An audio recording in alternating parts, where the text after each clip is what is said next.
ભગવતે વાસુદેવાય.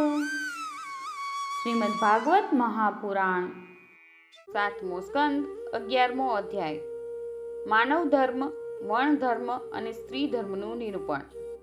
શ્રી સુખદેવજી કહે છે, ભગવાનમાં તન્મય પ્રહલાદજીના પવિત્ર ચરિત્રનું સાધુ સમાજ બહુ સન્માન કરે છે. તે સાંભળીને સંત શ્રેષ્ઠ યુધિષ્ઠિરને ઘણો આનંદ થયો. તેમણે નારદજીને બીજું પણ પૂછ્યું. યુધિષ્ઠિરે કહ્યું, હે ભગવાન નારદજી, હવે હું વર્ણો અને આશ્રમોના સદાચાર સહિત મનુષ્યના સનાતન ધર્મ વિશે સાંભળવા ઈચ્છું છું, કારણ કે હું જાણું છું કે ધર્મથી જ મનુષ્યોને જ્ઞાન, ભગવાન પ્રત્યે પ્રેમ અને સાક્ષાત પરમ પુરુષ ભગવાનની પ્રાપ્તિ થાય છે.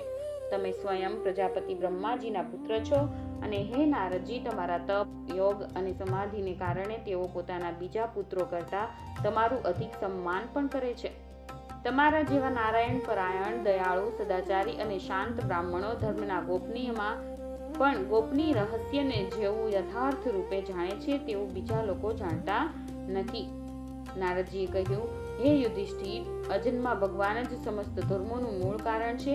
તે જ પ્રભુ ચરાચર જગતના કલ્યાણ માટે ધર્મ અને દક્ષની પુત્રી મૂર્તિ થકી પોતાના અંશથી અવતરીને બદ્રિકાશ્રમમાં તપ કરી રહ્યા છે. તે ભગવાન શ્રી નારાયણને નમસ્કાર કરીને તેમના જ મુખેથી સાંભળેલા સનાતન ધર્મનું હું વર્ણન કરું છું. તમે તે સાંભળો. હે યુધિષ્ઠિર, સર્વ વેદ સ્વરૂપ ભગવાન શ્રી હરિ તેમના તત્વને જાણનારા મહર્ષિઓની સ્મૃતિઓ અને જેનાથી અંતઃકરણ પ્રસન્ન થાય છે તેવું કર્મ જ ધર્મનું મૂળ છે. હે યુધિષ્ઠિર, ધર્મના 30 લક્ષણો શાસ્ત્રોમાં કહ્યા છે. તે છે સત્ય, દયા, તપ, શૌચ, તિતિક્ષા, યોગ્યાયોગ્યનો વિવેક, મનનો સંયમ, ઇન્દ્રિયોનો સંયમ, અહિંસા, બ્રહ્મચર્ય, ત્યાગ, સ્વાધ્યાય, સરળતા, સંતોષ, સમદર્શી, મહાત્માઓની સેવા, સાંસારિક ભોગોની ચેષ્ટાઓમાંથી ઉત્તરોત્તર નિવૃત્તિ. મનુષ્યના અભિમાનપૂર્ણ પ્રયત્નોનું પરિણામ વિપરીત જ આવે છે. તેઓ વિચારો, મૌન, આત્મચિંતન, સદાવ્રત વગેરેનું યથાયોગ્ય વિભાજન પ્રાણીઓમાં અને ખાસ કરીને મનુષ્યોમાં આત્મભાવ તથા ભગવત ભાવ, સંતોના પરમ આશ્રય ભગવાન શ્રી કૃષ્ણના નામ, ગુણ, લીલા વગેરેનું શ્રવણ, કીર્તન, સ્મરણ, સેવા, પૂજા, વંદના, તેમના પ્રત્યે દાસ્ય, સખ્ય અને આત્મસમર્પણ. આ 30 પ્રકારનું આચરણ બધા જ મનુષ્યનો પરમ ધર્મ છે. આ આચરણ પાળવાથી સર્વાત્મા ભગવાન પ્રસન્ન થાય છે. હે ધર્મરાજ, જેમના વંશમાં અખંડપણે સંસાર ઉતરી આવ્યા હોય છે તેમને બ્રાહ્મણ કહે છે એવું બ્રહ્માજીએ કહ્યું છે.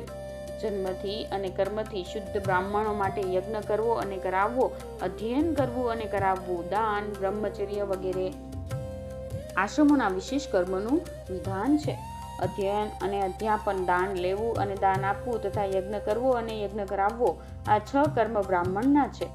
ક્ષત્રિય દાન લેવું જોઈએ નહીં. પ્રજાનું રક્ષણ કરનારા ક્ષત્રિયોને જીવન નિર્વાહ બ્રાહ્મણો સિવાય અન્ય સર્વ પાસેથી કર અને દંડ વસૂલ કરવો વગેરે દ્વારા થાય છે. વૈશ્યએ હંમેશા બ્રાહ્મણ વંશના અનુયાયી રહીને ગાયોનું રક્ષણ, ગોપાલન, ખેતી અને વ્યાપાર દ્વારા પોતાનો નિર્વાહ કરવો જોઈએ. શૂદ્રનો ધર્મ દ્વિજાતિઓની સેવા કરવાનો છે. તેનો જીવન નિર્વાહ તેનો માલિક કરે છે. બ્રાહ્મણના જીવન નિર્વાહના સાધનો 4 પ્રકારના છે: વાર્તા, શાલીન, યાયાવર અને શીલોંછન. અહીં વાર્તા વિશે વિશેષમાં જોઈએ તો યજ્ઞ, અધ્યયન વગેરે કરાવીને ધન લેવું. અને શાલીનની વાત કરીએ તો વણ માંગીએ જે કંઈ મળી જાય તેનાથી નિર્વાહ કરવો. યાયાવરની વાત કરીએ તો દરરોજ અનાજ વગેરે માંગી લાવવો. અને શીલોંછનની વાત કરીએ તો ખેતીના મોલ પાકની કાપણી કરીને ખેડૂતના અનાજ ઘરે લઈ ગયા પછી ત્યાં ધરતી પર જે કણ પડેલા રહી જાય છે તેમને શીલ કહે છે, અને બજારમાં પડેલા અનાજના દાણાઓને ઊંચ કહે છે. તે શીલ અને ઊંચને વીણી લાવીને પોતાનો નિર્વાહ કરવો એ શીલોંછન વૃત્તિ છે. તો આ બ્રાહ્મણના જીવન નિર્વાહના 4 સાધનો છે. તેના પ્રકારો છે વાર્તા, શાલીન, યાયાવર અને શીલોંછન. આમાંની પહેલી કરતા બીજી અને બીજીથી ત્રીજી એમ ઉત્તરોત્તર વૃત્તિ શ્રેષ્ઠ છે. નીચલી વર્ણના મનુષ્યએ આપત્તિ સિવાય ઉત્તમ વર્ણની વૃત્તિઓનું અવલંબન કરવું નહીં. ક્ષત્રિય દાન લેવા સિવાયની બ્રાહ્મણની બાકીની 5 પ્રવૃત્તિઓનું અવલંબન કરી શકે છે. આપત્તિ કાળમાં બધી વૃત્તિઓ અપનાવી શકે છે. ઋત, અમૃત, મૃત, પ્રમૃત, પ્રમૃત અને સત્યાનૃત આમાંથી કોઈ પણ વૃત્તિનો આશ્રય લેવો, પરંતુ શ્વાન વૃત્તિનું અવલંબન કદી પણ કરવું નહીં. બજારમાં વેરાયેલું અન્ન ઉચ્ચ તથા ખેતરોમાં ખરેલું અન્ન શીલ એટલે કે શીલ વીણીને શીલોચ્છ વૃત્તિથી જીવન નિર્વાહ કરવો એ ઋત છે. વણ માગ્ય જે મળી જાય તે અયાચિત એટલે કે શાલીન વૃત્તિથી જીવન નિર્વાહ કરવો એ અમૃત છે. નિત્ય માગીને લાવવું અર્થાત યાયાવર વૃત્તિથી જીવન ગુજારો કરવો એ મૃત છે. ખેતી વગેરે વાર્તા વૃત્તિથી જીવન નિર્વાહ કરવો એ પ્રમૂર્ત છે. વાણિજ્ય વેપાર એ સત્યાનૃત છે અને નિમ્ન વર્ણની સેવા કરવી એ શ્વાન વૃત્તિ છે. બ્રાહ્મણે તથા ક્ષત્રિયે આ છેલ્લી નિઘ્ન વૃત્તિનો આશ્રય ક્યારેય લેવો જોઈએ નહીં, કારણ કે બ્રાહ્મણ સર્વવેદમય અને ક્ષત્રિય એટલે કે રાજા સર્વદેવમય છે. ક્ષમ, દમ, તપ, શૌચ, સંતોષ, ક્ષમા, સરળતા, જ્ઞાન, દયા, ભગવત્પરાયણતા અને સત્ય આ બ્રાહ્મણના લક્ષણો છે. યુદ્ધ માટે ઉત્સાહ, વીરતા, ધીરતા, તેજસ્વીતા, ત્યાગ, આત્મસંયમ, ક્ષમા, બ્રાહ્મણ ભક્તિ, અનુગ્રહ અને પ્રજાનું રક્ષણ આ ક્ષત્રિયના લક્ષણો છે. દેવ, ગુરુ અને ભગવાન પ્રત્યે ભક્તિભાવ, અર્થ, ધર્મ, કામ એ ત્રણેય પુરુષાર્થોનું રક્ષણ, આસ્તિકતા, ઉદ્દમ અને નિત્ય વ્યવહારની પૂર્ણતા આ વૈશ્યના લક્ષણો છે. ઉચ્ચ વર્ણો પ્રત્યે વિનમ્રતા, પવિત્રતા, સ્વામીની નિષ્કપટ સેવા, વેદમંત્રો વિનાનું વ્યજન એટલે કે યજ્ઞ કરવો, અસ્તે એટલે કે ચોરી ન કરવી, સત્ય તથા ગાયો બ્રાહ્મણોનું રક્ષણ આ શૂદ્રના લક્ષણો છે. પતિની સેવા કરવી, તેને અનુકૂળ રહેવું, તેના સંબંધીઓને પ્રસન્ન રાખવા અને હંમેશા પતિના વ્રત નિયમોને જાળવવા આ પતિને જ ઈશ્વર માનનારી પતિવ્રતા સ્ત્રીઓના ધર્મ છે. સાધ્વી સ્ત્રીએ કચરો પૂંજો વાળવો, લીપવું તથા ચોક પૂરવો વગેરેથી ઘરને અને મનોહર વસ્ત્રો આભૂષણોથી પોતાના શરીરને શણગારાયેલા રાખવા જોઈએ તથા ઘર વખરીને સાફ સ્વચ્છ રાખવી જોઈએ.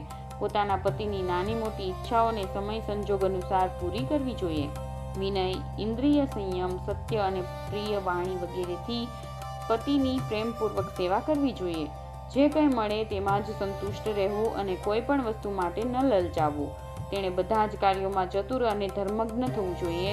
સત્ય અને પ્રિય બોલવું જોઈએ. પોતાના કર્તવ્યમાં સાવધાન રહેવું. પવિત્રતા અને પ્રેમથી પરિપૂર્ણ રહીને પતિ જો પતિત ન હોય તો તેનો સહવાસ કરવો.